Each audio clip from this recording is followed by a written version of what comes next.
Am I the a-hole for refusing guardianship and questioning my dad's decision to have a kid at his age? Quick background. I am 37 female married to 37 male. We have 4 kids ranging from age 4 to 12. My dad is 65 male and on his 3rd marriage. My mom is the same age as him. His second wife is 50 and his current wife is 40. He had 2 kids during his second marriage, 17 male and 15 female. And now he has a 6-month-old. When the 15-year-old was born, my husband, fiancé at the time, and I were named in my dad's will that we would raise my siblings if the worst happened and they were orphaned. We were fine with this, and we still are fine with it. There is no doubt that if this scenario were to come to pass tomorrow, it would be extremely hard. But my siblings are now teenagers, so there would at the very least not be much physical hands-on care. Plus, the responsibility would only last technically for 3 more years. This is obviously not the case with the baby. If the worst happened tomorrow, we'd be starting all over. My husband and I agree to no more babies and have taken the necessary measures to ensure that. And with our youngest finally fully trained, we are thrilled with a diaper-less future ahead of us. So, my dad told us a few weeks ago that he updated his will and naturally named us as guardians for the baby. I said he'd better change it then, because absolutely not, and outlined the reasons above. Dad didn't take it well. He said it was really unfair that I was favoring some siblings over others. I reiterated that was not the case, though I do of course have a much closer relationship with my teen siblings than with my baby sibling. He's cute and all, but I've got my own kids to focus on. My personal situation is just very different than it was 15 years ago. I told my dad to ask people on his wife's side of the family, and he doesn't want to because he doesn't feel they'd respect his wishes for raising the kid the way I would. I said I'm sorry, but I'm just not able to make this level of commitment. Then Dad started complaining that it's not fair. Due to his age, he really needs the assurance that his kid will be in good hands. So I quipped back, due to his age, he shouldn't have gone and had another kid. Dad responded that was a nasty thing to say and hung up, and things have been strained ever since. I guess I could have been a little nicer, but I do stand by what I said. I am not in a position to commit to this. And frankly, having a baby at his age was dumb, and he should have thought it through better. Am I the a-hole for my refusal to be a guardian and for sharing my thoughts on my dad's choices? Now for the top comments. Not the a-hole and your dad is crazy to assume you'd still be willing/able to take on that kind of responsibility in your mid-30s with a house full of your own kids. I would really like to know if his wife was consulted on this decision at all. Like she's gotta know the odds or that she's outliving him, or he will leave her in 10 years for a younger model if he lives. So does she actually want her stepdaughter to raise her baby if her husband dies first and she dies later? Does she agree about how her family raises kids? I was actually wondering, given the track record, will he be on wife number 4 in about 10 years and will she be at 30 this time? If so, he will probably try and have another baby. Not stay home. You should have thought about this before having a child. People shouldn't feel free to dump their kids on others.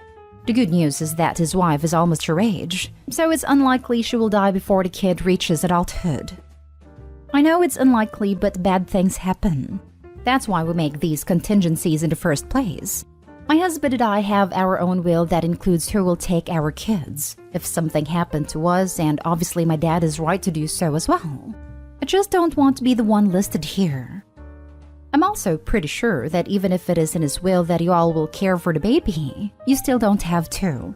Like he could really put whatever he wants in there, but it's not legally binding for you or anyone else he wants to name.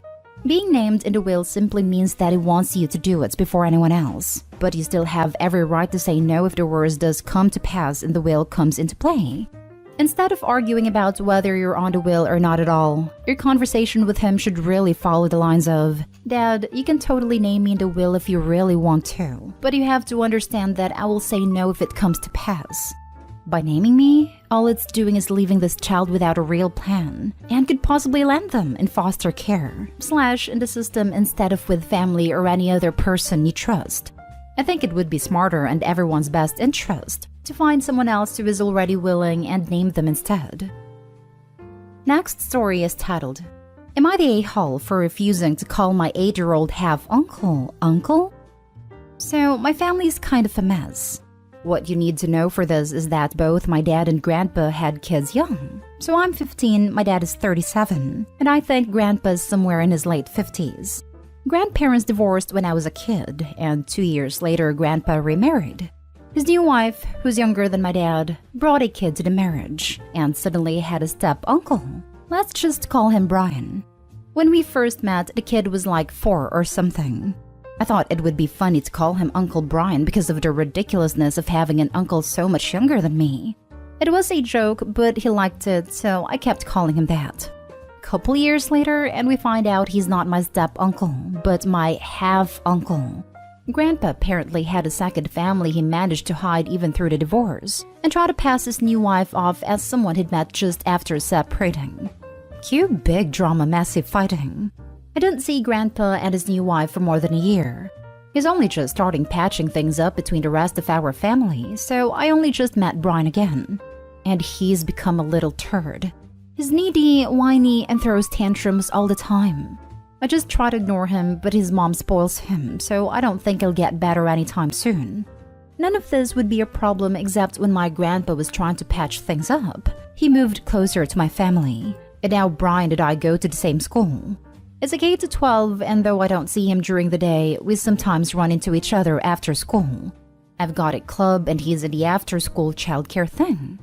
When we see each other, he keeps wanting me to call him Uncle Brian, and I keep telling him no. The other day, he threw one of his tantrums at school saying I have to call him Uncle Brian. He's my uncle, and that means I have to do what he says. I told him no, I didn't, and that I'm tired of him being a whiny brat. I'm older than him, and that means he has to do what I say. He didn't listen and kept saying I have to call him uncle. We ended up making a bit of a scene and word got back to our families, and Brian's mom said if it meant so much to him that I should just call him uncle. I said I'm not doing that. Grandpa sided with her and my dad hasn't said anything directly, but I think he wants me to do it just to keep the peace. But it's stupid. He's a kid, and calling him Uncle Brian just because he's whining that I have to do it is demeaning, especially at school. It was a joke when he was younger, one that I chose to participate in and not something that was forced on me. But this is different. Am I the a-hole if I stand my ground on this? Not the a-hole. By the way, I can't stop laughing about this kid thinking you should call him uncle. I hope you should call him bastard uncle instead. Not the a-hole. I'm so sorry, but this is hilarious. The kid is clearly on a power trip and is used to getting what he wants. That's why I think malicious compliance is the answer. Call the kid Uncle Bastard and Mom Grandma. Not the a-hole. Why is your entire family behaving like toddlers? It's up to you how you want to handle this. Personally, I would have fun with it. Really exaggerate the uncle thing. Call him King Uncle Brian I, leader of the playground and smiter of enemies. Every single time you have to address him. But that's because I'm extremely petty, LMAO. Malicious compliance. But you are within your rights and not the a-hole for standing your ground. Next story. Am I the a-hole for not covering for my ex-husband? My ex has a long history of not showing up when he has planned to see the kids. The worst was when I had driven the kids 30 minutes across town to his place to arrive at 10 a.m. and he texted at 9:58 a.m. to cancel. He saw them 4 times since Easter last year and had one overnight visit with some of the kids as I had to take one to hospital. In mediation to write our parenting plan, he told the mediator that he didn't want the 50-50 care which I had suggested and facilitated. I was even moving out of my home so he could stay there with the kids, since he has no accommodation suitable for the kids and I was paying all the daycare costs, bills, food, rent, etc. In fact, he wanted 0% care. He shows up about 50% of the time, even when he was doing regular overnight stays with them. He forgot our eldest's graduation. Last time, he told our 9-year-old he was going to see them, and 9-year-old said, "Cool story, bro," and hung up on him. Every time he has bailed on the kids, they either didn't know that he was coming, because I don't tell them until he is definitely driving to my place, or I lied and said he was sick. I don't want them to feel rejected when he doesn't show up. The kids have unlimited access to be able to contact him, and I have helped them organize birthday presents, Christmas presents, and Father's Day presents for him. There is definitely no alienation coming from me. I want him to see the kids because he is important to them, and they love him. And his own father pretty much ignored him, and I know how much he hurts because of that, swearing to never do that to his kids. Yesterday, the 4-year-old called him on Messenger and asked him to go to the park. 4-year-old came and asked me. I replied, yes, of course. After lunch is fine. And the other kids finish school at 2:30 and would love for you to pick them up. I have moved, and he didn't have my address, so I texted it to him. At 2:20, I messaged again, asking if he was coming, and he replied that he didn't get my message, so figured I had ghosted him. After dinner, the 4-year-old didn't want to go to bed because he was waiting for his dad still. I let him call his dad and ask why he didn't show up. X was not happy that I didn't cover for him. He has asked to see the kids this weekend. I was taking them camping, but have postponed the trip so he can visit. I told all the kids that he will be coming, and they then called him, and he said that he will see them on Saturday at 10:30 a.m. If he doesn't show, he will be the one explaining why. Am I the a-hole for not continuing to cover for him? I feel that I should protect my kids, but it's been 2.5 years of this, and they will realize that I'm lying eventually, which will damage our relationship. I just wish he actually wanted to see the kids as much as they want to see him. Now for the comments. Not the a-hole. I could have written this in 2018. I was killing myself and my kids by constantly covering for their dad. And if it did show, half the time he was scary. I finally decided I am never going to be a blockage to my kids, but more importantly, I stopped being a bridge.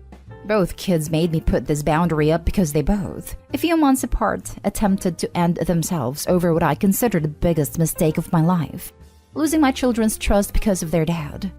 Do not call him. Do not cancel for him. Do not facilitate gifts. He did not earn them, and it kills the kids when he doesn't reciprocate. I beg of you, stop. I'm so sorry you had to go through that. Not today, OP. But if you think covering for your ex is doing your kids a favor, you are dead wrong. They will eventually get over an absent father, but the continued bailing will have worst effect and create major trust issues. Not today, home. At this point, it's probably more damaging to your kids to try and cover for their absent father. You're doing your very best, and that's really admirable. But it may be time to let things go as they will go. There's only so much you can do. Super agree. The 4-year-old staying up waiting for dad absolutely breaks my heart. Imagine being a kid and doing all these nice things for dad's birthday and Father's Day, and he can't even take the cutie to the park for an afternoon. Makes me furious. I wonder whether OP's time, energy, and financial resources would it be better spent going on that camping trip, doing fun things, and most importantly, getting those little love bugs into therapy. Dad can do, or not do, whatever he wants. Everyone sucks here. Him for just forgetting he has kids. You for postponing a camping trip for that a-hole. He ain't gonna show, you know that. So why tell him yes? You should have told him, sorry, we have plans. We went camping last weekend and will go again the week after. The trip was just to a friend's farm, and the kids are pretty tired from last week too, so they are happy to miss it. Last story. Am I the a-hole for not inviting my stepmother to wedding events and explaining to my other family why she isn't there? Ever since my dad remarried, I haven't been a huge fan of my stepmom. She's overly religious, narcissistic, and rude.